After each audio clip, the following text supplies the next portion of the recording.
Hey guys, I'm here with Jeffrey Helton. Oh my gosh, I don't even know what I was about to say. Jelton Heffrey. Helton. I was like combining your first and last name. Jelton's a pretty sweet name. I might have to actually officially change my name and go by that. Just like name one of your children Jelton. Would you like to introduce yourself?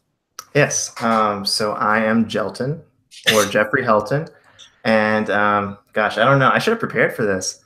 I have a YouTube channel of my own, but it's still kind of in its infancy. ΔutoΔlchemy, which makes me sound like I perform magic on cars, but it's kind of a play on the concept of self-transformation. So auto, self, alchemy, wizardry. And yeah, so I only have like maybe 10 videos, but I'm working towards kind of expanding that project a little bit. Outside of that, I think of myself as like a philosopher, which feels like a very pretentious thing to say or to claim about yourself. Um, that's just always been a big interest of mine. And then I'm also a writer. So those are the big things. We'll get into the nitty gritty as we go on. Yeah, I guess. So, I mean, just by the fact that you said you're a writer, that makes me very intrigued. Okay. What kind of things do you write?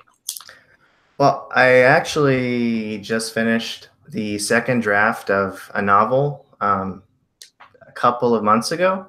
So it's a piece of fiction, but it's kind of weird. Like I always write things that are kind of like a little bit outside of categories or like in between categories.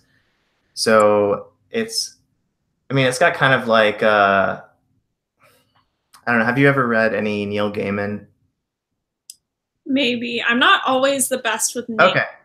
Well, I'll just say that it's really bizarre, and I guess a good like reference point would be The Ring, where you have like this. It's like a horror movie, right? And there's some weird stuff going on with what's on the TV. So it's kind of like this metaphysical story about some force reaching out to these teenage girls who just happen to find like weird channels that they tune into on their TV, and it's like, what is this kind of weird metaphysical thing? And it's like very philosophical in a way, but It's very cool. That's really interesting. I well, would love to read it. yeah, I was gonna say I'm looking for readers. I have like three of my good friends reading it right now, but I'm like in that phase where I'm actively seeking feedback. So Yeah, I feel like there would be a ton of people that would want to read it. yeah, it's scary. Well, that's so awesome that you finished your second draft. Like, I know that that can be pretty hard. Yeah, Wow. finishing the first draft was really hard. Yeah, I cannot even imagine. I've never written a novel, but I've yeah, I mean I'm not really the kind of person who is known for finishing projects, but for whatever reason, like I was able to focus and get it done. But it's like really ambitious and supposed to be like this big broad thing that spans like decades, but it's only like the size or the length of like the first Harry Potter book. So I feel like I need to like flesh it out a little bit more. So it's like officially the length of a novel, but of a shorter novel, if that makes sense. the first Harry Potter book is, I mean, it's not like the longest, obviously, but it takes like a few hours at least. Yeah. Um, I think that's so cool. Like, a few of my friends are actually writing some stories. I actually have, um, actually one of my mutual friends with my best friend. She is also an INFJ, and she is Uh-huh. writing a fiction novel um, about like this fairy world, and it sounds like super interesting. And Uh-huh. I just like she told me the entirety of like what's gonna happen. Like she's already created like, a Whoa. series of books, and I'm like, wow, this sounds so cool. That's pretty wild. I can't quite do that. Like part of what motivates me or drives me to get something done is having a little bit of mystery. Like I have to feel like I'm wrestling with something and I don't know exactly how it's going to turn out. I mean, I might have like a dim vision of what the ending is, and I did this time, but like all of the milestones in between have to be kind of fuzzy for me. So it's like I'm discovering it as I go, if that makes sense. Really cool, yeah. I feel like that's different than what my approach would be, but it's interesting. What do you think like got you to stick with it and follow through? That's a complicated question, Emily. I guess, I mean, so I've been kind of ramping up to this rather for a while now. So I've been like, so for the longest time, I was like that guy who was like, oh yes, I'm a writer, but I've never written anything, you know? And then, so I started writing things in units that I thought I could handle. So it's like, okay, I'm going to write a short story that's only going to be a page long. Like, and how can I make it an effective short story that's only a page long? And so that kind of helped me focus on sort of the essentials, like the mechanics of what makes a story good and how do you like trim the fat so that it's only the good stuff. And so after I like figured out how to do a 1-page, flash fiction, then I was like, okay, I'm going to work up to like a 10-page story. And so then I got that done and I was like, okay, I'm building some momentum. And actually the novel was supposed to be like a 20-page story. And it just like kept, like unfurling, and like there were new parts of it that I was discovering as I went along. And yeah, it's kind of like, I feel kind of like I don't want to give away too much in case, somebody reads it. I definitely read it. Yeah, I would love for you to read it, but I don't want to give away too much, but there's almost this kind of like quality of like the main character being at the center of a carousel, and like all of these other things are happening around her. So like some of the chapters are like short stories that aren't directly related to the main plot, but they kind of connect in weird ways. So it's like you're seeing this other thing that's only you don't know exactly how it's connected yet, but it is connected. And so I felt like I was cheating because I was like writing all these, like a series of short stories that I was like tying in and weaving into the main storyline. So that's really neat. Like the only way that I could get it done was by like leaning on that short story thing. But I think it works, actually. Not to like toot my own horn, but I think it's all right. I bet it's going to be amazing. So Thank you. Need to read it. So you said that you're really into philosophy. Yes. Actually, can I cut you off? Yes. Because I want to ask you, you said that my approach is really different from what you think you would do. I'm just curious, like I want to hear what you think you would do if you were approaching writing a novel. Well, I'm not saying that this would actually happen, but I would probably want to know everything that was like, not like all of the details, but I would want to basically know every single thing that would happen. Like I would want to know how it ends, like what the middle looks like, how it begins. Yeah.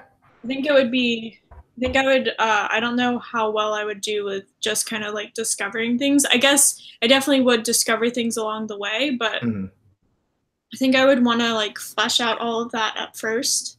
Yeah. So. Well, generally that's what I've done whenever I write things, is I have like, it usually starts with the end. Like I know what I want the end to be. And then it's like, well, what is A, what is J? Like what are the alphabetical milestones in between? And for whatever reason, like it was just a lot easier for me to do it contrary to what my nature told me to do. I just like, maybe it's just like the particular book and the way that I wrote it, and it might not work again if I did it that way in the future. I don't know. Yeah, or maybe you have discovered something and yeah.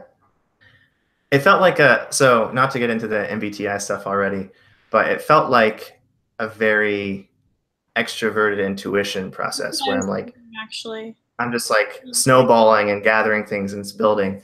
So that's that. We can move on. Well, I know you're gonna. I was actually thinking the same thing when you were saying that. That's why I was like, I don't know if I could do that. That would be a little bit too much, I feel. Yeah.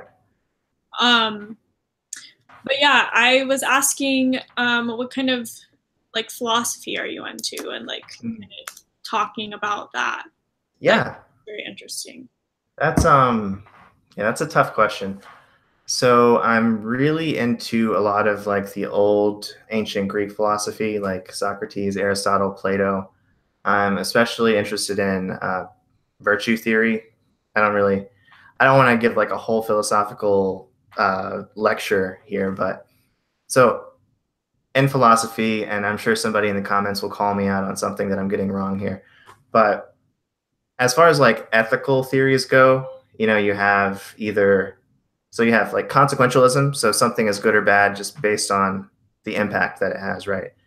And then there's also deontology, which is something is good or bad because it violates a rule. So no matter what, like even if it had a good outcome, it violated some basic rule, so it's bad. Those are like the two kind of like generally accepted theories of like good versus bad.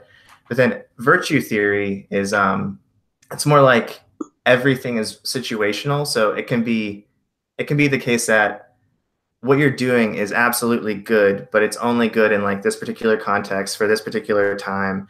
And it's more about cultivating like the right kind of character so that you can do the best you can do no matter what situation you end up in.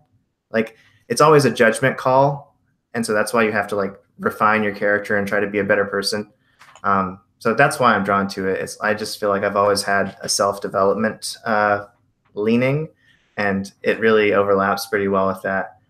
And so, yeah, there's the ancient Greek philosophers, and then I really like this guy named Alfred Whitehead. There's not a lot of modern philosophy that I'm super into, but yeah, that's sort of. And then I like a lot of sort of like I'm not super well versed in it, but I find like Buddhist philosophy pretty captivating and interesting. And I'd like to dive in a little bit more there. That's cool. Yeah. You said that you're kind of more personal and developmentally leaning. Yeah. When did you kind of discover that maybe you are more so than maybe other people? Well, that's a really good question. I don't know. I guess because I've always been a creative person.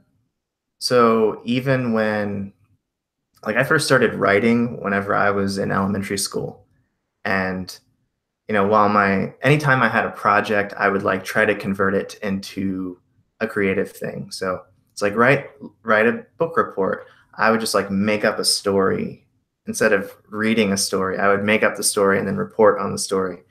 And so by being creative, like I think eventually I started to see myself as like a project. Something that I could like creatively think about and analyze and try to understand like where I am in relation to goals, and then like what am I good at? How can I capitalize on that? How can I like push against my weaknesses a little bit, build them up too? It's kind of hard to explain, and I've never thought about it, so I hope I'm not like spitballing in the wrong direction. But yeah, there's one more thing I wanted to say, but it slipped out of my brain. Well, going back to the book report thing, Yeah. how did that go over whenever you would deliver a report on something? Oh, I don't mean like standing in front of the classroom shaking kind of book report. Like write a report on a book that you read.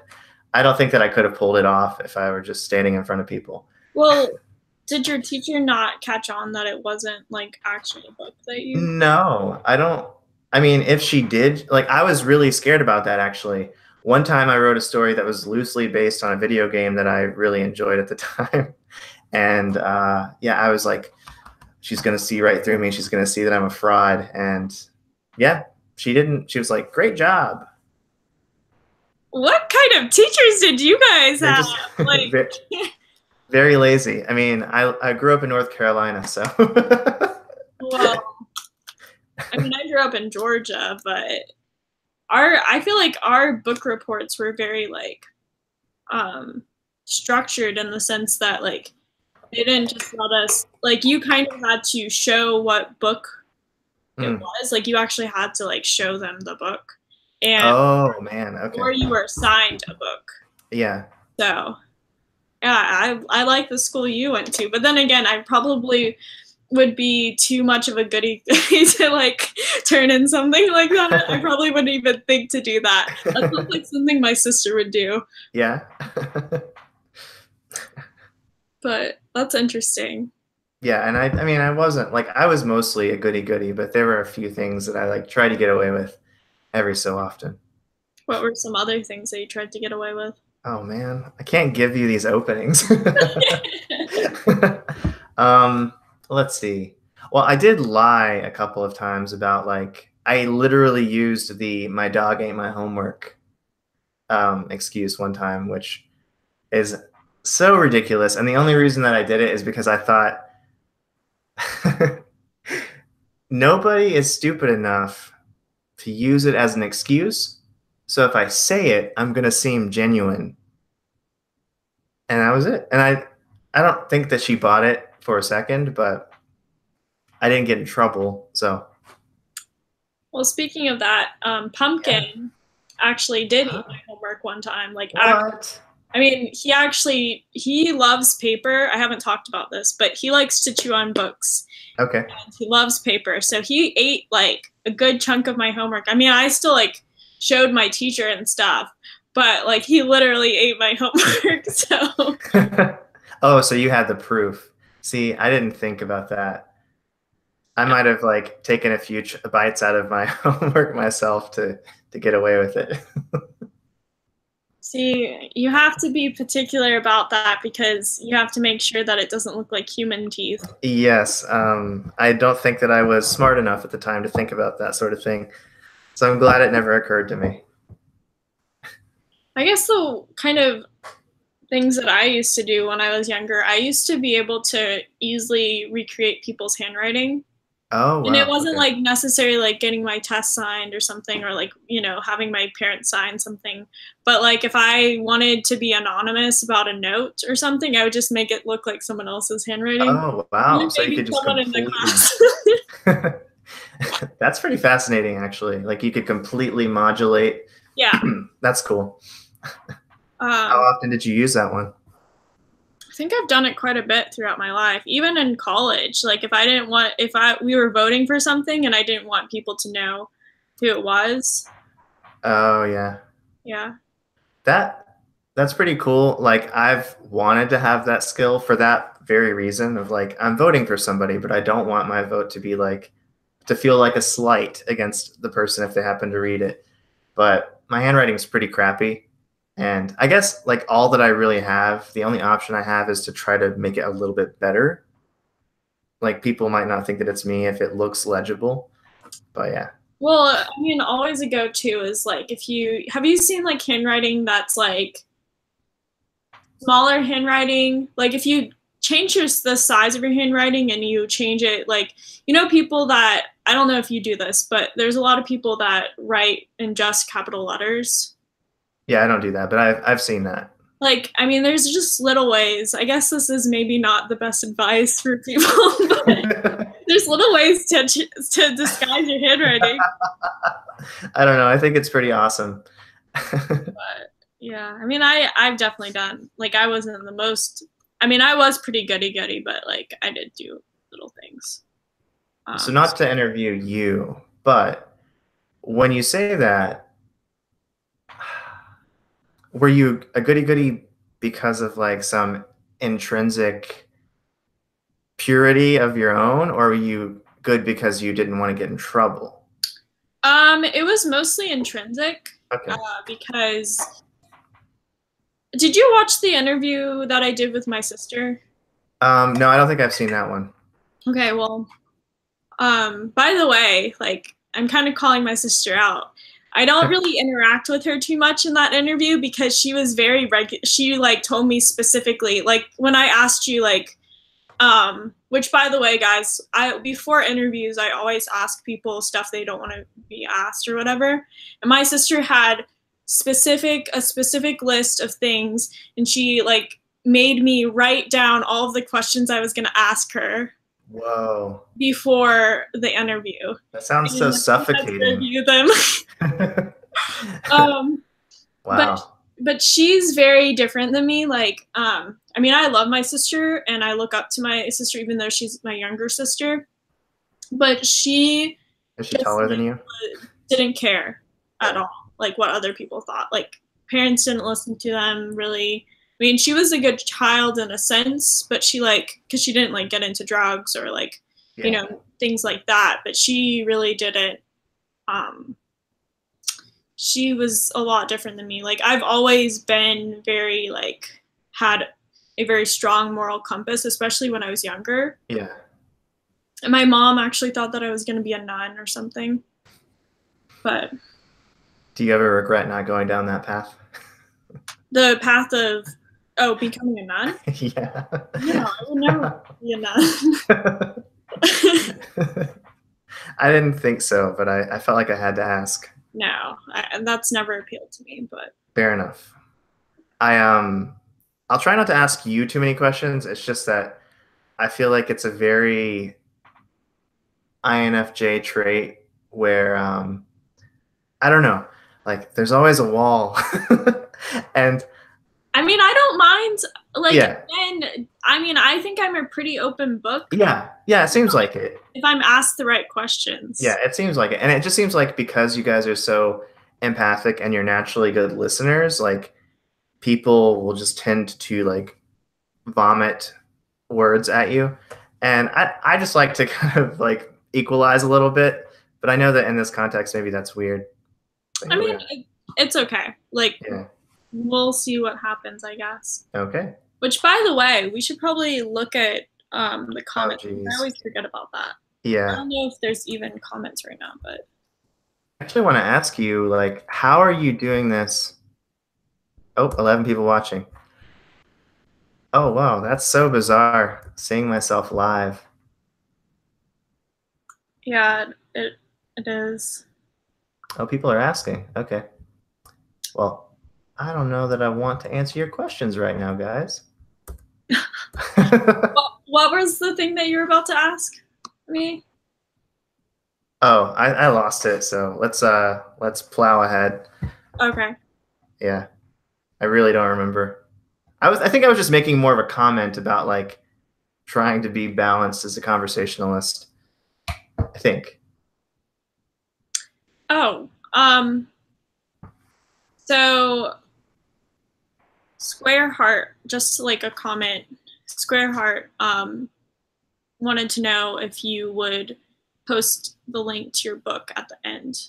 Ah, okay. Like in the description or something. Well, that's complicated because I think that interferes with like publishing rights. So if I did want to get it published, if it's been previously published, even if you like post it on Facebook, that qualifies as being previously published, which can disqualify things from consideration sometimes. Oh, so how would you be able to like give it to people? Well, it's like if they reached out to me, I could send it to them personally, but that's about it. Yeah. Okay. So they could email me at, well, they could either email me at autoalchemical@gmail.com or at jeffrey.helton@gmail.com. All right. So Andrew, I guess if you want his. Yeah, if you're thirsty for it.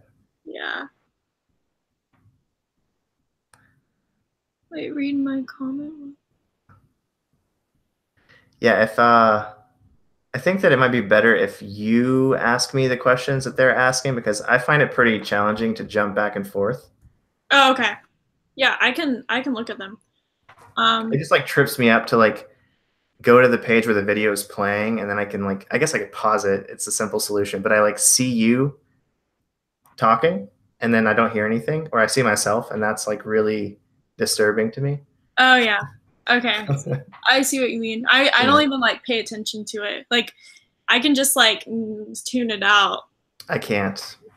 Let's see. Okay. Someone asked, do you think you are maybe neither INTP or ENTP? And that's interesting because I almost wonder that as well. Have you considered other types? Yeah, I've considered a whole gamut of types. And I've had people, try to weigh in, and I've heard everything from like, so I've heard INFP, INTJ, ENTJ, INFJ.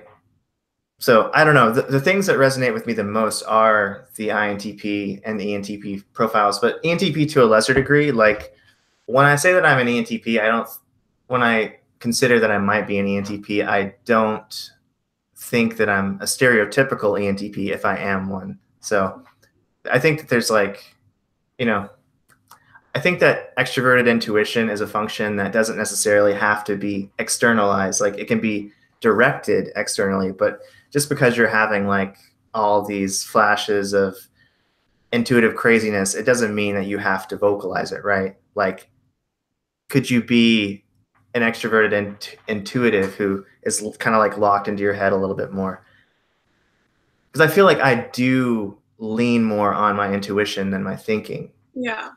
If I'm even a thinker or an intuitive. See, I mean, I could be completely wrong because I don't know you very well, but my first impression is almost ENFP.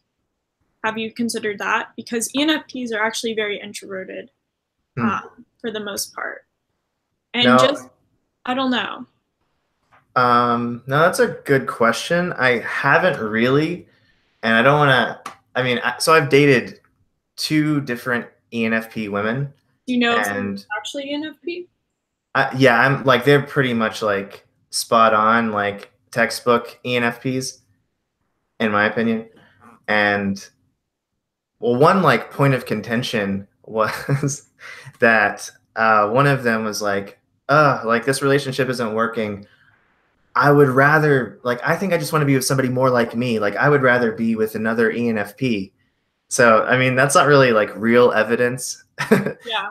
But we were like very radically different. And when I like attend to my subjective experience, I don't really see anything that I would qualify as being introverted feeling. Like, I just don't, I come across as having like this well of emotional warmth, but I just think that I have like pretty strong FE. Yeah. I don't know. Not to I be mean, I'm defensive. definitely not saying that you are, It's good to but consider. I think that was maybe something. Yeah. I mean, for me, I personally don't try to type people, especially if I don't know them in person. When I know someone in person, it sounds weird, but like I can feel people's energy a lot more because obviously there's a barrier through technology. And also, like, typically it takes me a long time to really feel 100% on a type. Some people really jump out. Like, I don't know if you've watched this video, but one of my ex-boyfriends, he's an ESFP. Okay. And it was just very obvious. It's just extremely obvious that he's an ESFP for me. Like, especially in his eyes. Like, he just, in the way he speaks and just like everything about him, just like screams ESFP. But for most people, it's not so simple. Like, it took me a long time to be able to type my family, for example. And there's still quite a few friends that I don't know. Oh, gosh. With family, like, you just develop all of this baggage where it becomes impossible to view them objectively. Yeah. Like, you can't see them outside of that lens. That's definitely hard. Have you looked into socionics? Yeah, I'm not as familiar as I would like to be, but I kind of vaguely know. So for a long time, I was just an INTP in my head, like that for like years on end. I was an INTP, so I developed kind of like an understanding of like what the different socionics relationships would be for an INTP and how like the interactions might differ. But I haven't really like looked at anything outside of that point in time. So for what that's worth, yeah, I don't know. I can't tell. So it's like with MBTI in general, I know what all the functions can be, and I can like figure out a functional stack like that. But I can't do the same thing with socionics. I can only do it in relationship to that one INTP identity. When you're looking up in socionics, which personality type do you look up? Don't worry, I'm familiar with the introversion thing, the J and the P flip. Okay, good. But good call. I mean, it's a pretty common mistake. Yes. Well, that's good. Yeah. I think, it's a rabbit hole.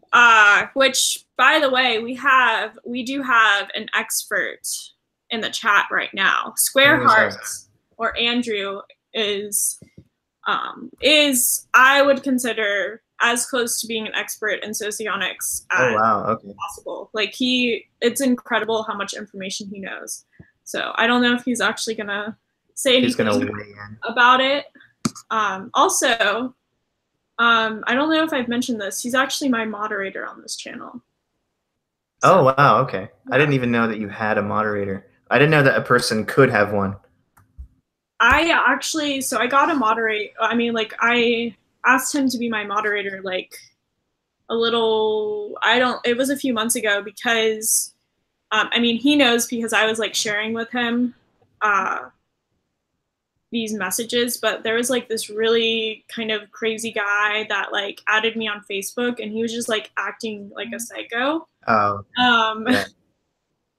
And then he was like emailing me and stuff and just like acting crazy. And so that's why I had to like stop adding people on Facebook that I haven't interacted with. Like, so. Yikes. But yeah. So going back to this, you mentioned this in your email to me. But you said that you had a chat with Alex. Alex. So you just had a chat with Alex? Yeah, just Alex. This was like at the height of my typological existential crisis. They do a typing service. And so I had like submitted a video, and then I got to chat with one of them afterwards and kind of discuss their analysis of my footage. And so, yeah, we talked for like an hour, maybe 45 minutes. What did she say? Okay, so they both thought that I was an ENTP, and I had never actually, I can't say that. At the time, I hadn't really considered ENTP as a possible type for myself.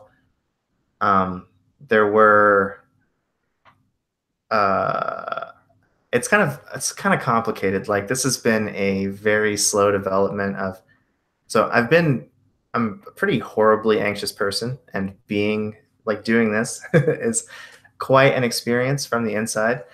And so anxious, depressed, I started taking Zoloft and started being like just a lot different than I like thought of myself. I was like more charismatic, a little more energetic. And at that point I was like, well, maybe there is something to like me not being an INTP.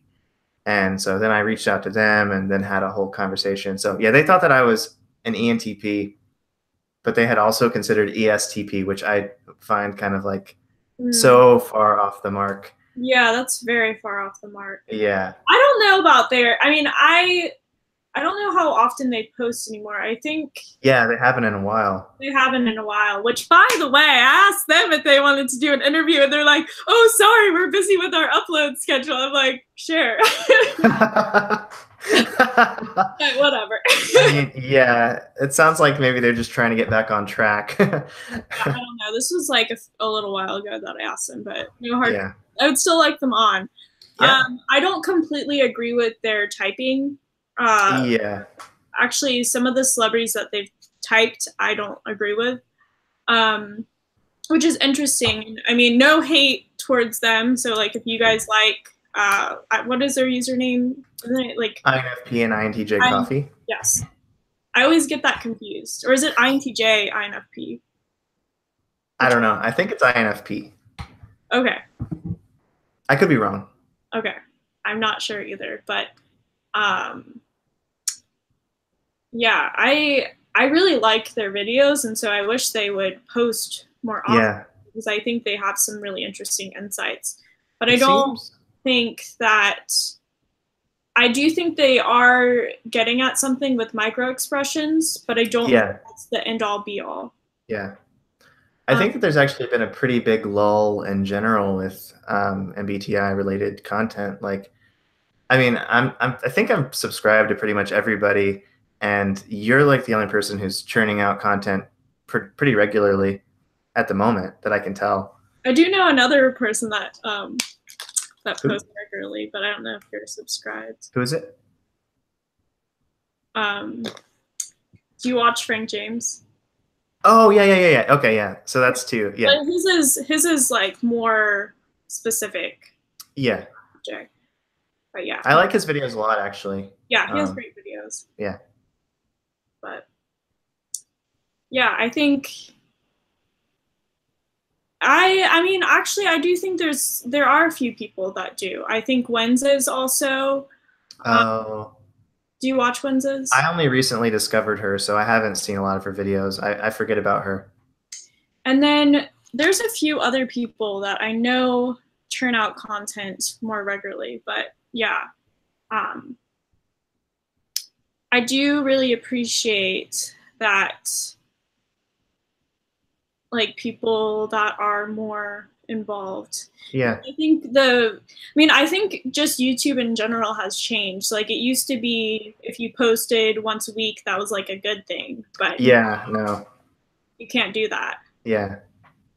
Which is kind of unfortunate for me. So I've been doing like one video a week for the most part, and I kind of heavily edit my videos because I get really anxious even when nobody's around. And it's like there will be segments of me just like staring into space for 20 seconds, like kind of giving myself an internal pep talk. And I have to cut that out, obviously. But I really kind of envy the way that you do it, where I mean, I don't think I've ever seen a cut, maybe one or two times in one of your videos. Yeah, I mean, there are some videos that are like have a few more cuts. Maybe I'm more, I mean, not my like newer videos, but yeah, I try not to because I think people relate to like the more raw stuff. Like, Yeah, I mean, also, I can't really think like this is, I mean, the way I would want to, because I've thought about doing YouTube for so long, I have so many ideas that it's like ridiculous how many yeah, ideas I have. But I yeah. can't like think about it. I have to just do it in the moment because I film it during my lunch break typically. Oh, okay. Yeah, And so I eat lunch or I do whatever and then I have like maybe 20 minutes to film. And then I just have to like churn it out. man. Yeah. Back on the clock. Hey, that's awesome. That's really awesome. I would like to do so. I guess part of the problem for me is that I want to use it in a way to work on my writing. So I like try to make a script, and I'm not really, I haven't really found my voice yet, but like I want some videos to have like a Vsauce kind of quality, right? I don't know if you've seen any Vsauce. Yeah, I love Vsauce. Yeah. I've got a long way to go if that's the aspiration, but that is the aspiration. But at the same time, there are other videos where I'm just kind of like talking more casually. And I don't know if it's okay to be like that, where it's like, here are some polished videos about some psychology concept, and then here's me like complaining about my day or venting. I don't know I if think it that's makes it interesting. I think you should do whatever you want to do. Like for example, I've talked about this, but my production quality is going to go up, like way up once I get into my new place. Like, yeah, and I have like a setup and I don't have to film during my lunch break and stuff. yeah, But like, I have a lot of ideas for that. Like, so my videos are going to be a little bit more, I wouldn't say like the content's going to be edited, but there's going to be more like artistic appeal, should I say? sure, yeah, But I think it's cool. That's why I like doing these interviews too, because it like kind of pulls it away from maybe the regular car talks or whatever. I feel like my whole channel's trying to get like, does she live in her car? Or does she you or should where make a does she video live? like on the joys of living in your car. Uh-oh. Yeah. Let's see Yeah. the comments. Well, there's a lot of different things right here.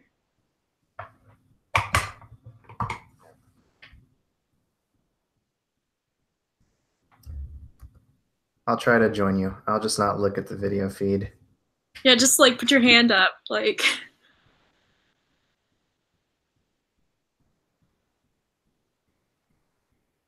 Gosh, there's so much going on right now. I know, there's a lot. There's only 19 people watching, but it feels like there's 1,000 people. Okay. Okay, so Nolan had something interesting, so I'm just gonna say this, like, I don't really get INTP from you, just Okay. from all of the INTPs that I know personally and just in general. You may fit like some of the stereotypes, but just like, and I might be wrong, but Nolan was interesting in his comment. He said that he thinks he got his first impression of you was 85% ENTP and 15% ENFP, and Yeah.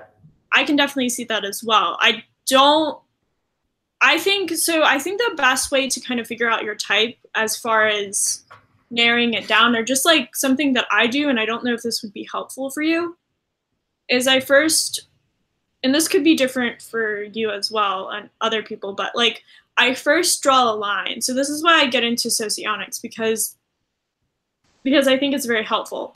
I'll put the alpha and beta quadra on one end, the extroverted feelers, and then I'll put the gamma and delta on the other end, the introverted feelers, and I just divide it. So like if you don't think you have introverted, or like you don't think you really use introverted feeling, which everybody uses all of the functions, but if you don't think that's like, Yeah. you know, whatever, then you can kind of like focus on these two quadras. Yeah. I also don't think you're an ESTP. I don't think you're an ISTP. Like there's a few types that I could just like narrow down, and I think that's the best way to start doing it. Right. Yeah. But then it gets you back to, are you an INTP or an ENTP? Yeah, that one's pretty tough. Also, I just wanted to say really quickly, I watched your video with James, and he looks so much like 3 different ISTPs that I know. Not that it No, not he was like, I don't know if, because I didn't get like INTP necessarily from him either. So that title's probably going to change. Which, by the way, James, if you're watching this, like, to me, like my first impression, I could be completely wrong, was ISTP for sure. Like, I can definitely see introverted thinking from him. Yeah, definitely. So I think he's in the either alpha or beta quadra. Yeah.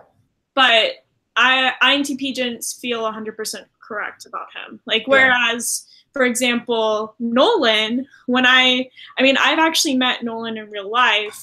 Okay. And I also interviewed him.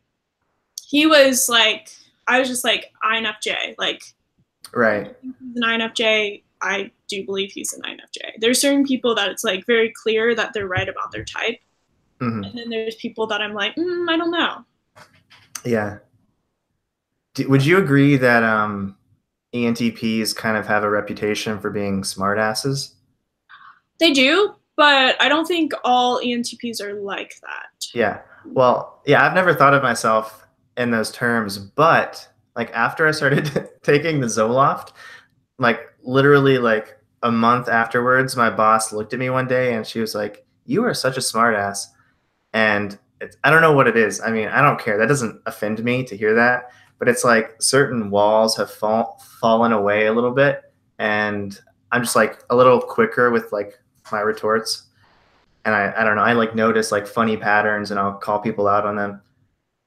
But I don't want to be a smartass necessarily. Well, and I don't think, every single ENTP wants to be a smartass if you are an ENTP also. Yeah. So I've dated an ENTP before.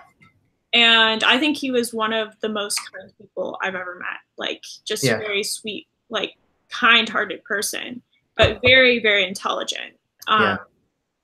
And he does, so, like, when he's, like, into shit posting and stuff like that, like, especially on Facebook, but it's all in good fun. It's not, like, in a malicious way. Yeah. So I don't know. I think that's just like a stereotype too. Yeah. But it can be some people's experience. Are you familiar at all with Dave's Superpowers? Yes. I actually So I'm subscribed to his channel. I don't really watch any of his videos, but I've heard they're really good. Yeah, they are really good. And he and his wife, girlfriend, business partner, I don't know. They're pretty touchy feely, so I can't really feel it, but they don't talk about their relationship at all. Sorry. I'm trying to plug in my laptop. You're totally fine. I can pause actually. No, you can keep on going. Just sorry, okay. I interrupted you with this. It is not a big deal. So they are kind of like, so I don't even know if you know much about like what they've been trying to do, but they used to make videos like back in 2011 or 12. I don't really remember, about Myers-Briggs. And then they were like, well, something isn't really clicking here. Like there's not really, like you can take two people who are certified MBTI specialists and have them attempt to type the same person, and they're only going to get it right 50% of the time, or they're only going to converge 50% of the time. So they've been trying to like kind of expand the cognitive function model a little bit into like a lot of different subtypes. And so that's been really appealing to me as somebody who doesn't feel like I fit into any like narrow conventional Myers-Briggs category. So you might be like an ENTP who happens to have like a death grip on your FE, and so you might seem more like an NF, but it's more like you slightly lean on your FE compared to your TI, if that makes sense. Yeah. So I've found I've been getting a lot of mileage out of thinking about it in those terms, but I don't know. I think that's helpful. He's not the first person that's done yeah. that. I think also personality, I think it's Personality Cafe. Yeah. They do that. So I think that all kind of stirs. I think the first, I guess, people that really did that was like the people that created socionics. Yeah. Like a thing in socionics a little bit. I've seen that, and it did appeal to me when I saw it, but at the same time, it felt a little too like the system was just like a little impenetrable for me and wasn't like aesthetically appealing or intuitive to grasp. It definitely isn't. And that's something that actually, so I don't know, I'm just going to say it anyways. So Square Heart, or Andrew, he and I are actually going to eventually come up with a socionic series. Like we've been talking about this for a while, but we want to do something that's more educational. So that's what's going to lead up to that. Awesome. So that hopefully like will come out in the next year or so. Because we really want to do a good job. Because, like I said, I think he has a really good grasp on it. And it's been a while since I've really like dived really deeply into socionics. Like, it's one of those things where you've gotten into it like so far that you know, it's like almost like learning or how to ride a bike and trying to explain it to someone else. It's like you kind of know it too well that it's like you forget the terminology and stuff. Yeah, I honestly feel that. I feel that's the way that I know anything that I know. I find it so hard to like take it out of my head and give it to somebody in a nice, neatly packaged, like model. Not to cut you off, I'm sorry. Oh, no, it's okay. Yeah, no, I agree. Are you reading any? Yeah, I was reading comments. Okay, let me know if there are any good questions. I feel like we should be more attentive. I'm always like not, I always don't look at the comments very well. Let's see.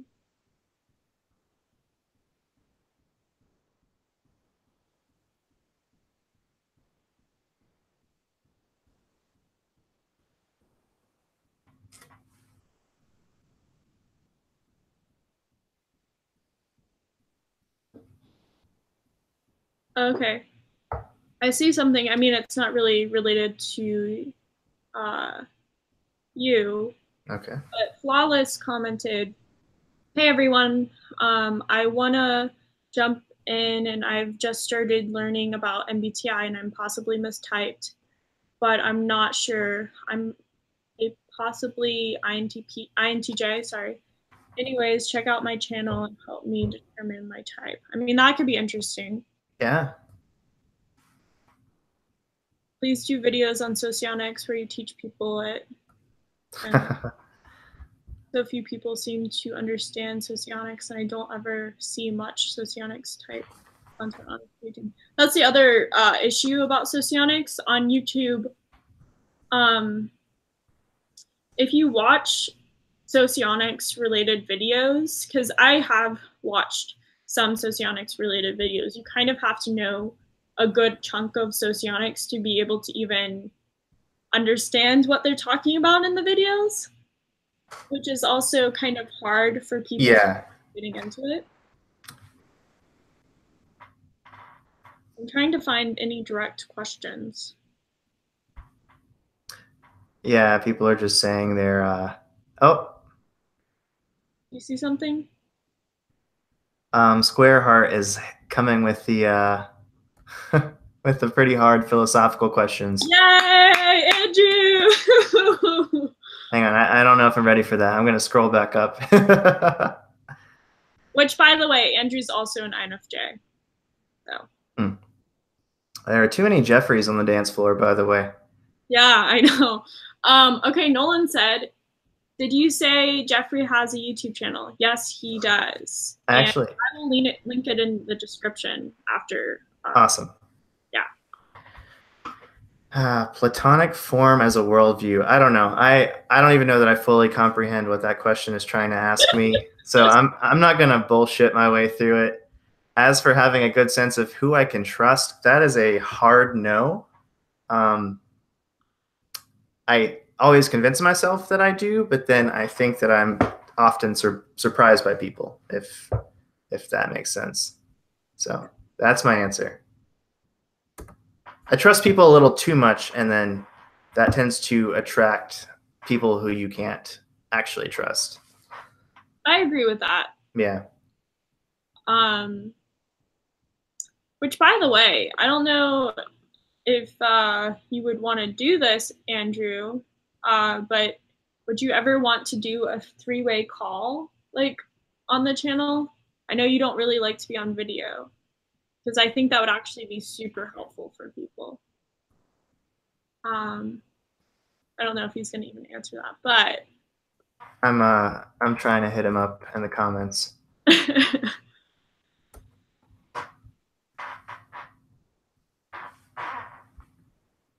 Realism, idealism, or relativism? Probably some sort of spin on Kant's transcendental idealism, but that's as much as I'm prepared to say. See, the thing is, like, I definitely want to articulate my own kind of philosophical system, but you can't just do that on the fly, and I think it takes a lot of processing. So, like, I'm in the space right now where I'm trying to puzzle out what I feel and kind of construct this philosophical system. So these questions are a little, like, I feel like they're a little inadequate. Like, these categories they're giving me to work with. They're just like asking you the big things. Yeah.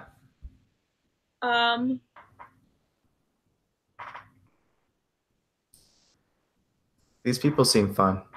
Yeah, okay. I feel like I am getting distracted now. Oh man, yeah. It looks like people might have thought that Jeffrey Sherman was Jeffrey Helton, because he's like trying to clarify that I'm ΔutoΔlchemy in the comments. Oh yeah. Yeah. So Jeffrey. Thank you, Jeffrey. Jeffrey Helton are both different people. So who we're talking to right now is Jeffrey Helton. Yeah. Alchemy. ΔutoΔlchemy. Okay. Which, by the way, have you ever read The Alchemist? I have. Yeah, it's been a while, and it's funny because I actually have to read it for my new job. What? Yeah, my job is pretty cool. So right now I am, like, I'm not home right now. I've been staying with friends for a month. I'm like 2 hours away from where I actually live. And I've been like training for a job where I'm going to be working remotely. Okay. So it's been very complicated, but it has a really cool culture. And there's like a lot of like self-development focus within the workplace. And so it's like you guys have to like read these books about like being the best that you can be. And The Alchemist is kind of like a more allegorical take on that, right? Yeah. Like following whatever resonates with you at that inner level. But yeah, it's really cool. And then we have to do this like self-development course called the Unstoppable course, where we learn about goal setting, and we actually like set goals that don't have to be limited to like the workplace. Like, I want to expand my channel by this many subscribers or whatever. Yeah. I don't know that I'll do that because I don't want to like babble about my channel in front of coworkers, but I mean, I understand that. Like, yeah. even with family, like, I used to have a video on this channel called Living with Depression. I don't know if anybody has watched that video, but I had to make it private because my family it was a little too intense for them. Yeah. Like, oh my God, Emily, are you okay? Yeah. So that was also, by the way, Andrew has, or Squareheart has said that he would get on. Nice. And I don't, which by the way, I don't expect, he was saying, I don't know if I would be able to type people. Oh, yeah. Which I definitely expect that. Like, I mean, I don't. Which I absolutely expect that. Every single person, I'm gonna make you. Well, at least you're making your expectations clear. I think that's always important. Yeah. Let's see. Okay, I just need to not look at that. Yeah. Okay, who would you say is your biggest inspiration? Oh God. Okay. Geez. So I am really inspired by the writing of Cormac McCarthy. I don't know if you've read any of his books, but like I think he's like divine tier like author. Like he's just doing some really incredible, crazy stuff. Have you ever read The Road? No, I don't think so. Okay. It's a really good book, and I was in like a really bleak mental space whenever I read it. And the book is like basically about a father and a son walking through this post-apocalyptic landscape, and they're just trying to get like to the coast. And that's all. Like there's not really like a lot of hope in the story, and that really like resonated with where I was when I read it. But like the whole time, it's a really like tender story about like the father's love for his son, and how even if he doesn't really believe there's any light left in the world, like he's going to like cherish this little thing that he has with him. And it just like hit me so hard, and I guess opened my eyes a little bit to like the idea of like hope or light, and like not necessarily, not to identify what that is in the long run, but like the whole time he and the kid have this thing that they say to each other where it's like, are you carrying the fire? And I find that to be like a really beautiful sentiment. Like even in these dark times, are you carrying the fire? And I'm starting to get a little wobbly with my voice here, so we're gonna I don't want to publicly shame myself. That's okay. I feel like I always do that tonight. Yeah. So. But yeah, it's a really good book, and he's like doing really challenging things as far as like wrestling with kind of like the hopelessness that's a part of modern living, and like trying to find a way out of that. Like, where are the places where we can connect to something that's a little that transcends like that suffering? So there you go. Or whatever. Yeah. So you mentioned that you have depression. When did you really realize that? Or when did you come to terms with that? What do you mean by come to terms? So when did you realize that you needed to take Zoloft? Oh, okay. So I'm 28 years old right now, and well, you look really young. I have to say that. Thanks. Yeah, it's the Zoloft. It keeps me fresh. I actually, when I was I was on Zoloft actually when I was first diagnosed with depression when I was 12. I was Yeah. actually on it for like I think less than 3 months. Oh, okay. But yeah, that's a really strong drug for a 12-year-old. But go Oh ahead. God, I can't imagine. Yeah. Yeah. Wow. Well, so I think that I've been depressed for maybe like a similar length of time. Like it hit pretty hard when I was 13 or so.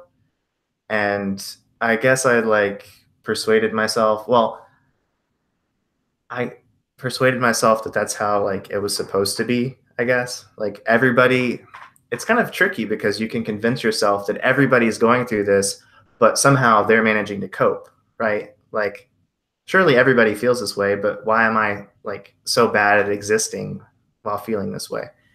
Um, but I didn't do anything about it for a long time, and I didn't even open up to my family about it. I was like, whatever, I don't want to open up that can of worms. Um, and so I just kind of lived with it for a while. And then only when I became like 25 did I think, okay, I have to start taking some kind of action because I'm getting into some like really, like, I don't really see any hope for the future right now. And I need to find some way to like exist. I need to find a way out of this. So then I started meditating and keeping a gratitude journal. And I found those were really helpful as far as like changing like the moment to moment experience that I had. Like, especially gratitude. I thought that was like really awesome. And once you start looking for things to be grateful for, you find them freaking everywhere, you know? Um, so that was helpful. And then I tried to like exercise a little bit and eat a little bit better, but I wasn't as good at those two things. And eventually it was like even when I was operating at my best, my mood was still like really low, and I could like go to work or socialize, but I couldn't do both. And it's like, well, I'm just going to go to work then. Like I only have energy to do the bare minimum to like cope as an adult. And so I just wanted to have like more energy, and I wanted to be able to like get my hands in different projects, and it's helping me. I mean, I know it doesn't help everybody, but it's raising my baseline a lot. So Oh, that's interesting. I mean, I don't think it does help everybody, but it's no. interesting to hear someone that feels like it does help. Yeah, you don't hear that a lot. I don't think. Yeah. It's also like, Oh, oh, sorry. I was just gonna say, for me, it was always really hard to to tease apart whether or not I'm like just a lazy person or am I depressed. So I would have, I don't know if this is the case for you, but anytime I had some like routine thing to do, like paying a bill online, even that felt like insurmountable. Like I don't have the energy to even do this basic thing. And I could talk myself out of doing it, or I could talk myself out of doing laundry or doing the dishes. And now I don't want to do those things, but I don't feel the same resistance. yeah. That's like the main thing that has changed is I don't have to fight against myself to do it, even though I don't want to. I can definitely relate to that, especially at my lowest point. I didn't. So my lowest point was fall 2015. Okay. So that's like I was in college and um, yeah, I would basically would go to class and I would go to Model European Union, like the club uh, at my school. Yeah. And that was about it. Like I also didn't socialize with people besides like in those things, and I wouldn't always go to class. I would find that really hard. Um, but I wouldn't like this sounds really bad, but I wouldn't shower. Um, I would just kind of sit in my room and do nothing, like Yeah. sleep all day or just like not interact with the world at all. Yeah. No, I mean, it sounds bad, but I've also been there. Yeah. So there was actually, so I went to a pretty tiny college, and I don't think this is the case for most colleges, but I actually had like an attendance policy that I had to, live up to. And there was one semester where I didn't go to class like 60% of the time for one of my classes, like my early class that I just could not get up the willpower to go to. And yeah, for whatever reason, my professor felt bad for me and he did not fail me, but he should have. Like, I could have really screwed up that semester because of how bad I was feeling. Yeah. Yeah, I mean, that's why it's like, especially when you're going to school or work, like if you can't find the motivation, it's often hard for like, it's even often hard to like tell people that you're struggling because so it's very easy to just like continue on and then have these people think that you're like irresponsible or Yeah. whatever it is. Like for me, I was never like a partier or something like that. I mean, I had parties at my apartment, but I didn't like, I mean, not that during that semester, but I didn't go out drinking or something like that. It wasn't Yeah. like staying out late. It was just like merely I couldn't get up. I couldn't find the willpower. So Yeah. Well, I'm glad that you don't seem to be in that headspace right now anyway. yeah. Well, things are a lot better. Yeah. I think they've been better for a while. I think actually, I don't know. Did you know that I was living in Seattle? Yeah.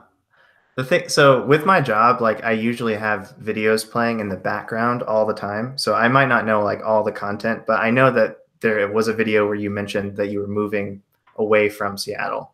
Okay, yeah. But it's like I'm not absorbing all the details. I'm just hearing bits and pieces. I mean, that's fine, but Yeah. I'm definitely doing a lot better than what I was in Seattle. Like Okay. Seattle was, I just don't think it's the best place for people that are maybe clinically depressed to live. I just think Yeah. you have to be in a pretty good situation. I mean, not always, obviously there's exceptions, but I think for the majority of people that are clinically depressed, I would not recommend them moving to Seattle. As much as it sounds like such a great city, because it is a great city, but it's very easy to be isolated in Seattle, more so than other places. Yeah, it's weird. Pretty much all of my friends want to eventually end up in Seattle, and I don't really get the appeal. I mean, I obviously got the appeal, but I get the initial appeal. Like I get that it has like this, it's like this mecca of hip things, but which is interesting because I actually feel like, which I've seen this before too. I think I wouldn't like. I guess the stereotype of Seattle is like a lot of hipsters or whatever. yeah, But it's like everybody kind of dresses the same and everybody's kind of like a similar, like it's like everybody's like this default person, and it's not, that's obviously not true. I'm actually going to make a video about like controversial things about Seattle, or like oh, okay, controversial like opinions about Seattle, um, because I think I have a lot of very differing opinions than most people say, because I think a lot of people, if you're looking at like for videos, like doing research about Seattle, like I was before I went to Seattle. It's like, oh, Seattle's so cool. Like there's so much to do, all this stuff. But I don't think people really talk about, I mean, they talk about the Seattle freeze, but they don't talk about like some other things that are, I think, problematic. yeah. Somebody in the comments said that Seattle is like, whoops, I lost it. Always felt to me like one giant Black Mirror episode. That is like actually, I mean, I've never watched Black Mirror, but I know like the premise of the show. Yeah. I think that's actually pretty, at least for me, I think that's pretty accurate. I could see that. Like it's got this weird otherworldly utopia vibe where things are not quite right under the surface. Yeah, I think it's actually so. So you said that you're from North Carolina. Yeah. I think you would probably feel like it was a parallel universe. Oh, I feel that way. Yeah, I feel that way anytime I travel anywhere, honestly, because that baseline of like what it's like to live in a place is. I grew up in a really small town outside of Asheville, I know. and I used to live in Asheville when I was a baby. when you were a baby, Mhm. uh-oh, I'm getting a phone call, but I can't. I mean, go ahead. I'm just kidding. I'm not gonna talk to my mom. I'll call her back. But yeah, I don't know what I was getting at. Oh yeah, so I'm really accustomed to the small town vibe, and like right now I am in Louisville, Kentucky, and even this feels like a big city. I know that it's not, but it's like I'm like in my office. I'm like on like the fifth floor or I don't know what floor I'm on, the third floor, and I can like see shadows of airplanes like passing through the windows every now and then, and it just feels very, very different. Even that is culture shock for me. So I know Seattle would be otherworldly. That's interesting because I don't feel that way everywhere I go. Yeah. I imagine that you probably traveled more than I did then as a kid. I mean, I yeah, I mean, I definitely have traveled quite a bit for someone Yeah. that, you know. Yeah, that wasn't really a part of my life, which I kind of lament a little bit. We just didn't Well, travel a lot. a lot of it actually came from college, and I'm definitely Oh, about this too, but like I've mentioned this before in videos, but I actually went to Europe almost every single year for free. whoa. Yeah, that's awesome. Yeah. What were you doing that? Like how did you do that? So I was involved in like simulation teams. Like, are you familiar with like Model United Nations? Sure, yeah. I didn't know the term simulation team, but Model UN, yeah. Yeah. So I did like, Simulation team sounds like something out of a Black Mirror episode as well. oh yeah, that's true. In a way, I mean, I can see that. Yeah. So yeah, we would call them simulation teams, but I did Model UN, Model Arab League, and Model European Union. And with Arab League, we only went to Washington, D.C. for free, Okay. which was still really awesome. Um, but with Model UN, I did the most. And also Model European Union, I went to Belgium, Okay. uh, Cool. and also New York and Indiana. But with Model UN, I went to the majority of like the European places I went like traveled to in my That's college. pretty amazing. Yeah, I think people don't um when they get into like a university or something, they don't explore all of the options that they can do. Yeah, that's definitely true. I should have taken more opportunities than I did. My best friend went to New Zealand, and so he was like out having the time of his life, and I was like sitting on my own in our dorm room for like a whole year while he was doing that. Wow. So yeah. I mean, it also can be tough because like without a study abroad, Yeah. yeah. I mean, funding can be like finding the money Yeah. to be able to do a study abroad. One cool thing about my new job is that I can work remotely. So I've been encouraged, like actively encouraged to like travel and like go hang out with your friend in Wisconsin, go hang out with your friend in Texas or whatever. And like I can still work while I'm visiting people. So I might end up turning this into an opportunity to like see places that I've never seen, at least within the country, and like stay somewhere for a week, do my work during the day, and then just see what the city or town's about at night. That's really cool. Yeah, Yeah, that's really cool. I don't know. Um, I feel like I would feel pretty uneasy with a job like that. Um, yeah. You need more stability. what? Do you need more stability, or Yeah, I think I would want to stay like I'm all about traveling and but so I could do maybe like a month at a time, but I feel like if it was like a week? days or Yeah, weeks at a time, it would be a little. or like a week Yeah, at a time, it would be a little too much for me. I feel like I would have like a breakdown. I get that. I need stability too, actually, more than I care to admit sometimes.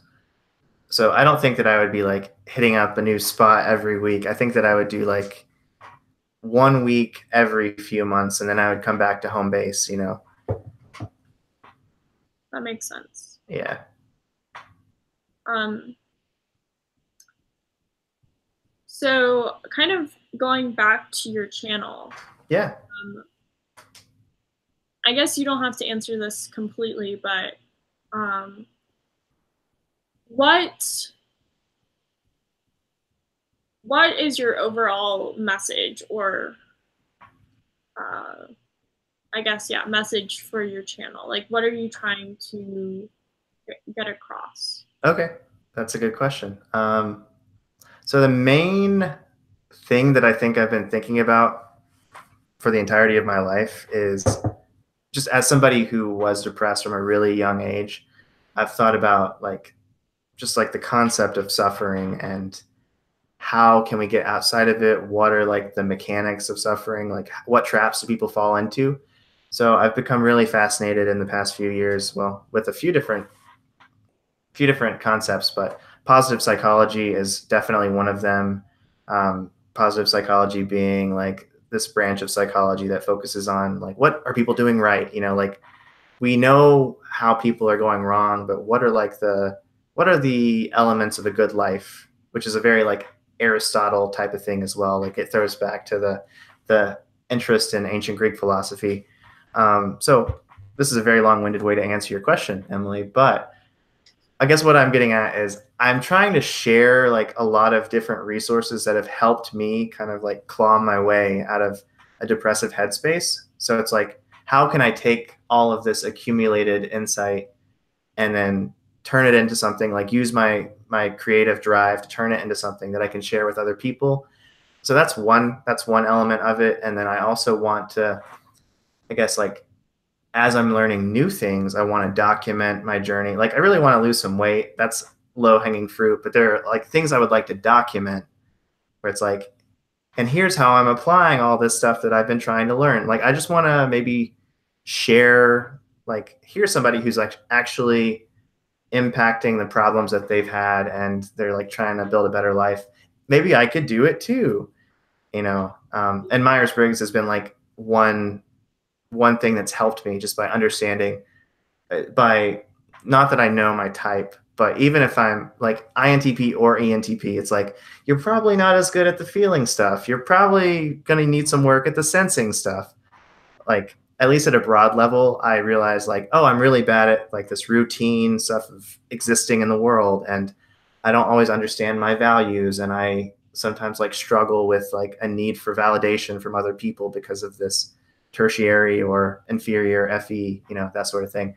So just like making my weaknesses explicit has been one road towards bettering myself.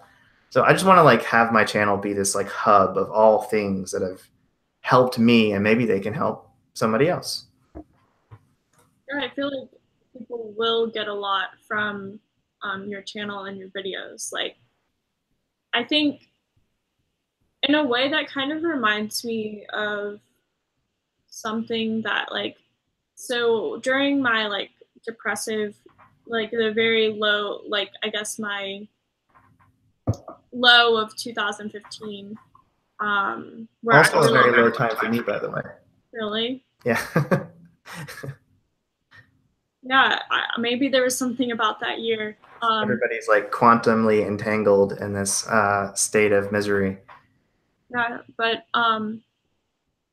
so in early 2016, I came up with this idea to do a series. It's a photo, or it was a photo series called Unapologetic Faces. Uh-huh. Which the reason why I made it was to be able to connect with people and kind of have people tell their stories. So I was able to see meaning in life, like Oh, I mean, not just from that, but like realize yeah. there is meaning. Um, but now, I mean, that's something that I'm gonna bring back soon. I'm gonna actually hopefully have another channel where I just have interviews with people, and they're not going to be like with this, it was a photo series, so I would ask people the same 10 questions and then take their photo. Mm-hmm. But with this, I'll just do like the same 10 questions, but have a video interview, and I think it would be very interesting. Yeah. That's awesome. That's a great idea, actually. I really like that.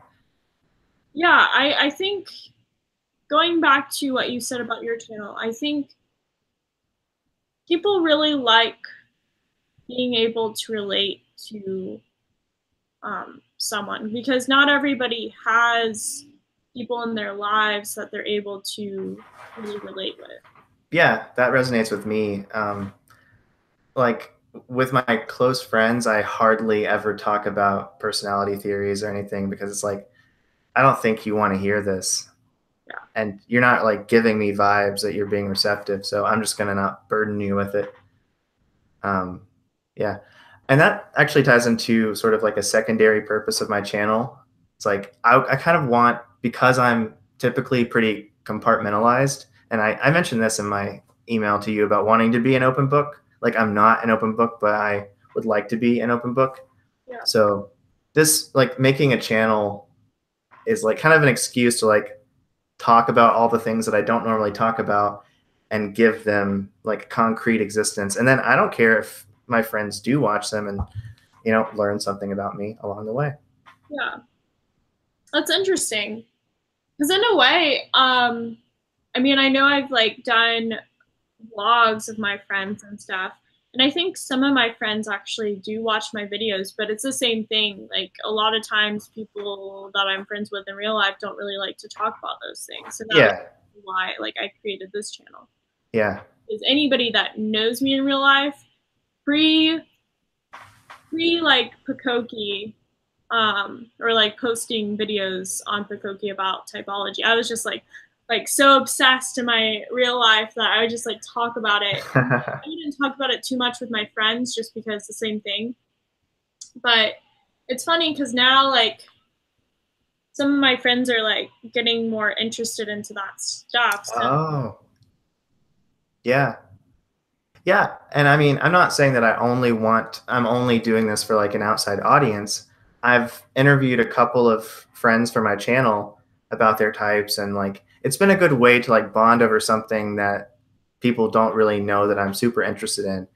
And now that like the walls are falling down, like I've been ranting about MBTI at work, and I've been trained by a lot of different people because my job involves a lot of different pieces.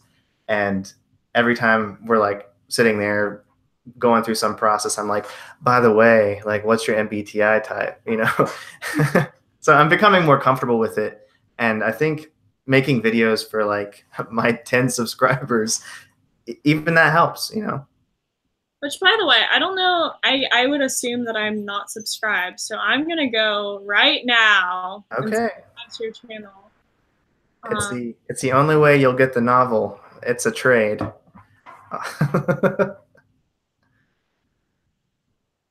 Trying to find. Okay, there you go.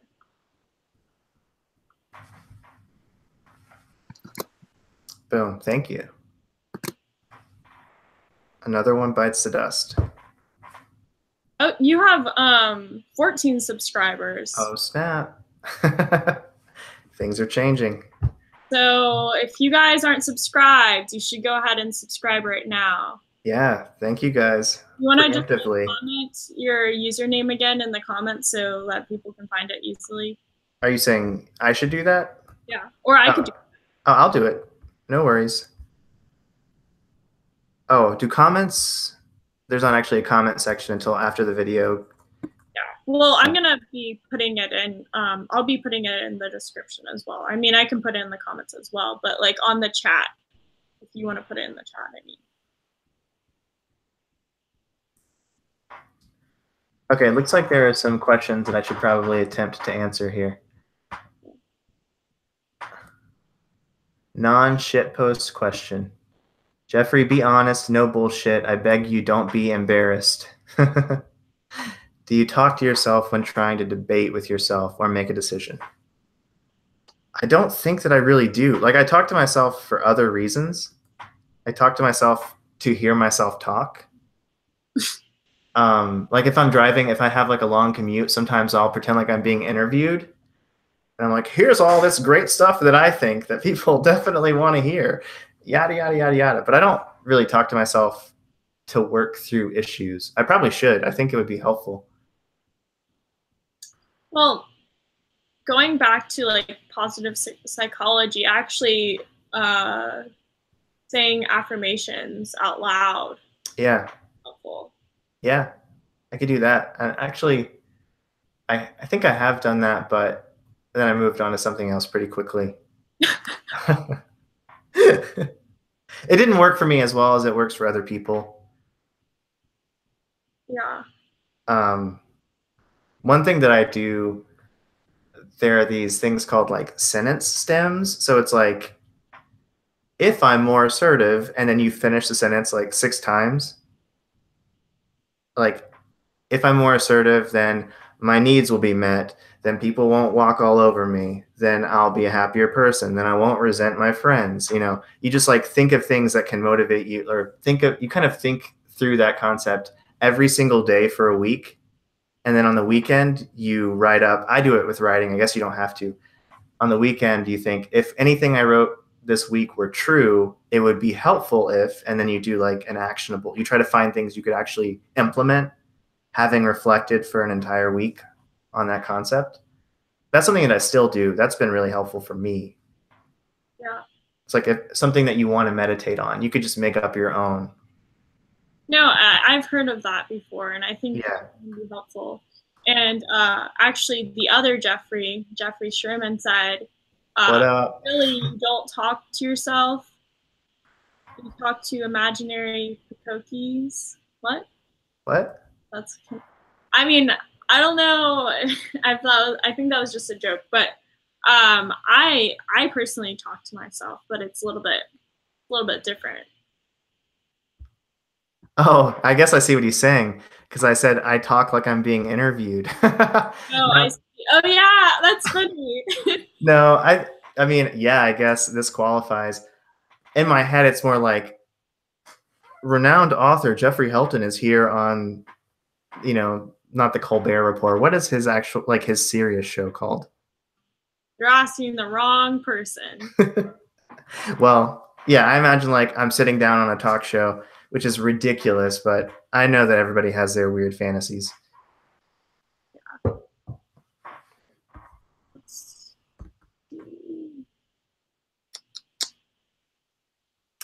I do the thing that occasional cortex is talking about, where I relive the arguments, but I think that's a human trait. Yeah.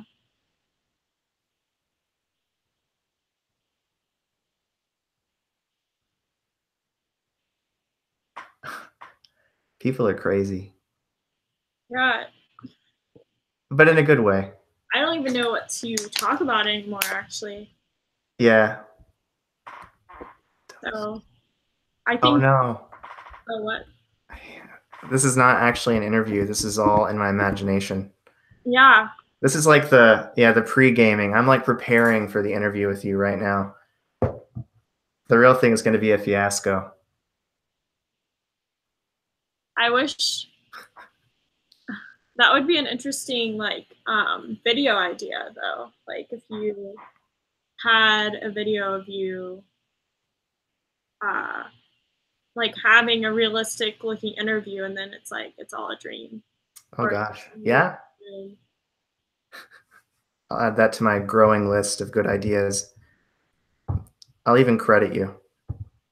I mean, it wasn't really my idea. It sounds like occasional cortex is. Well, I'll credit him as well. But actually, yeah, do you have any like questions that you really want to ask him? Yeah, please. Last call. Yeah, last call, because I should probably do some things as well. Yeah. This is a Black Mirror episode. Nolan, you can reach out to me and independently if you'd like. Also, Emily, I would like to interview you at some point, and get this spotlight off of me. Yeah, no, I would like to. Like anybody, this goes for anybody out. Well, maybe not anybody. Yeah, anybody. Not that one guy who got Well, moderated the heck out of him. I actually did block him from the channel. But I think I don't know how that works. But yeah, he hasn't really reached out to me since then, unless he's like pretending to be someone else. that's a possibility. That is a possibility. But yeah, anybody that wants to interview me, I would love to do it. Like I said, I feel like I'm a pretty open book. I'm not very eloquent when I'm being put on the spot, or really in general. I think you do fine. But yeah, I think it would be interesting. Yeah, I have a question for you, but maybe it's not a. I want to ask you about like the logistics of how you're getting this on YouTube as you're filming it, but we can talk about that like outside of the actual video. I mean, I can just like explain this really quickly. Yeah. Because I actually, so I'm gonna call out Type Tips right now because Type Tips didn't know how to do it either when when I was actually, he was interviewing me on his channel. So I actually had to kind of sit with him and like, we like FaceTimed and stuff, like kind of like I just like had my phone up. But basically what you do is you go into Creator Studio and you go on the side where it says streaming or live streaming, and then you click on events. But first of all, it depends on like what kind of computer you have. So for example, I have a Mac. Yeah. So I usually use Safari as my like go-to like search engine. Yeah. But I have to use Chrome in order to use Google Hangout. Gotcha. Okay. I have to go through Chrome to do it.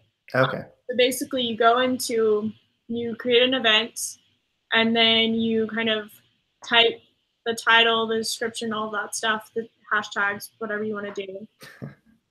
I'm a big proponent of hashtags. What was that? I said I'm all about the hashtags. Yeah, I mean, I think they can be helpful. Yeah. And after that, you just say go live or something.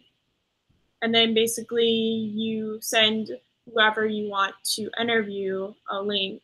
I mean, not a link, but you like actually, I don't know if you can, I don't think it's on your end right now, but you can invite people. Oh, okay. Just copy and paste, put their email in there or whatever you want. Okay. It's pretty simple. Yeah. Cool. Yeah, I'll have to play around, and I can probably figure it out. I just had no clue that you, because I've done Google Hangouts before, but I didn't know that you could like stream directly from Google Hangouts. Yeah, you have to go through YouTube first. Yeah. Okay, cool. Well, thank you. That's actually really helpful. Yeah. But if we end up doing an interview and you have any questions, I can do that. Which Nolan knows firsthand because he was the first person I interviewed via this. So we were like working out the kinks together. Oh, okay. Yeah. But yeah. Well, sounds like you've got a process. I do have one final question for you. Like, how many other interviews do you have lined up? So there's some people that I haven't asked to do interviews yet, but I want to. So for example, I have Michael Pierce's email. Oh.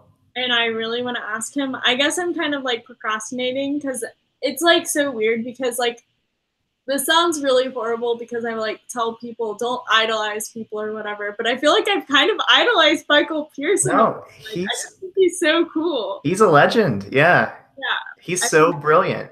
Yeah. So, so Michael Pierce. Michael, if you're watching, you know what to do. Yeah, I don't know if he was watching. I don't even know about my channel. But yeah, hopefully one day he will because I want to interview him. But Michael Pierce is like one of the number one people I want to interview. I'm going to interview some of my friends. There's a few other MBTI people. So for example, I've reached out to Frank James, which actually Frank James and I are actually friends, so we talk pretty regularly. Oh, okay. Nice. So we became friends through YouTube. So yeah, I eventually want to interview him, but that's also like he's kind of interesting. Again, Frank, if you're watching this, you know he is. He knows. So those are the people that I'm really thinking of. Cool. If you have any ideas, so for example, Denzel Menza. Yeah. I was not even subscribed to his channel. I didn't even know about his channel. And someone suggested him in the comments, and then I checked him out. And he ended up being one of the most amazing people. So yeah. Well, I mean, I would really like to talk to Megan Lavoda at some point. I think that would be fun. That's another person. Yes, yeah. I definitely want to talk to her as well. And then Leon is he Type Tips? Type Tips. Okay. I never know the actual channel name. I just know he's Leon. He seems like he reminds me of some friends of mine, so I think that I would get along with him and enjoy speaking to him. Leon is very funny. And he's like really into the Jungian stuff, and I think he interviewed Dr. John Beebe, who I don't know if you're familiar with like the model of MBTI, where like the first function is the hero, and then the parent, and then the child, and then the anima. He interviewed like this legendary dude who is responsible for a lot of that theorizing, and they talked a lot about like dream interpretation and how that connects to like different archetypes. And I have the craziest dreams, so I think that we'd have a good talk about dreams anyway. That would be really cool. I mean, I can text him right now and get, hey, yeah, if you don't mind. No, don't worry about it. No, I'm friends with Leon on Facebook as well. So nice. We're pretty close. Man, I need to get in on the Facebook. I didn't even know that there was like a Facebook ring of MBTI people. Well, I mean, I don't know if there is. I just know I'm friends with Leon. Gotcha. Yeah. Friends with Barracuda. You know his not. I've seen the username, but I can't think of what his videos are like. I interviewed him. His name is Oh, okay. Yeah, I probably heard that in the background at some point. We're actually, so Cortland and I are actually moderators on, I think, the largest INFJ Facebook group. Oh, cool. So, I mean, not moderators, we're admins. Yeah. Which, yeah. So, yeah, you should reach out to Leon. He has an email on there, so I would just reach out. He's very open. And if you want, I can message him. I think I'll give it a good try first, and then we'll talk. But yeah, any suggestions of who I should interview? And also, I think actually kind of getting out of the, because it can be very, very pressuring to put out YouTube videos. My biggest suggestion is just do it. And I know it sounds like easier said than done. Don't worry about it. Like a lot of the videos that I post, I'm not like 100% like, oh my gosh, I love like the quality of this. Yeah. But I just feel like I need to put it out. Yeah. I have this deeply irrational fear of like doing something publicly that will like forever condemn me in the eyes of people, like messing up some kind of faux pas that will be immortalized, which is kind of like why I wanted to make a channel in the first place. Like lean into that fear and say like, get out of here. I don't need that. Yeah. It's ridiculous, you know? I mean, I can definitely understand that, but as long as you're not saying something like racist or homophobic or something like on, you know, an extreme level, I feel like the other thing is, when it comes to like, let's say you have an opinion, like let's say, this is just a silly example, but let's say you say that your favorite fruit is a apple in a video, and then 10 months later you say your favorite fruit is a plum. Like, people change. Yeah, you can contradict yourself, you can evolve. Yeah. So I wouldn't worry about it. Okay, well, thank you. That's actually helpful. And doing this has been really helpful, so thank you for having me on. I know that you got stuff to do, so we can wrap it up. Well, yeah, I mean, I think that I guess I do have stuff to do, but it's more of a sense of like trying to keep with it, like a certain schedule or whatever. Yeah. So. It's okay because like tonight is my last night in Louisville because I'm done training tomorrow and then I get to go home and work from home. So at like 8:30, my friend that I'm staying with is picking up pizza and we're going to have like a last hurrah. So I should probably like go get ready for that. Okay. But I will follow up with you at some point about interviewing you for my channel. Okay. Well, I hope you have a good last night in Louisville. And Thank you. Also, ΔutoJK just commented, what if you said that you like pineapple on pizza? Oh. I'm going to say it right now. I do. So That's controversial. I hope that you take that back in a future video. I'm not like, so when it comes to pineapple on pizza, I'm not like that's not what I order, but I do enjoy it. But you will eat it, yeah. I will eat it, and I don't think it's horrible. I can't. I understand like the appeal, but I can't do it. Yeah. All right. There's me being blacklisted. Yeah. Right here when I said I wanted pineapple on pizza. Which Emily the Damned. Very often, but I will eat it because good. So. All right. Well, thank you once again. I really appreciate being on. Well, I really enjoyed having you on here, and I think you're extremely interesting. And again, if you're someone that wants to read Jeffrey's book, and you're serious about that, definitely email him or message him, whatever. And also, you should subscribe to his channel, ΔutoΔlchemy, because I think you're gonna put some really incredible videos out there. Well, thank you. I want to hold you to that. I know it's easy, but you just kind of, I guess even lately I've been posting more than ever. And I think it's actually pretty easy. I know like it seems hard, but I feel like actually just posting one a week is more daunting than posting several a week. Yeah. Like a little bit of the pressure dissipates. Yeah. Yeah.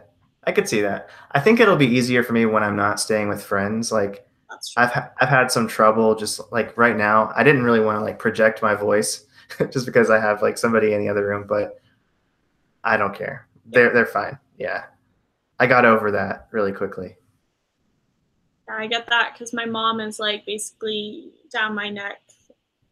I mean, down my throat. Yeah. Really weird after not living with your parents for 6 years. Like that's also really weird. It can be strange. It can like put you back in weird old patterns that you thought you were done with. Yeah. But all right, well, we're going to log off. It was amazing interviewing you. And again, you guys should all check out his channel, ΔutoΔlchemy, and show Jeffrey some love. Yeah. Thanks, guys. All right. Bye. Thank you, Emily. Bye.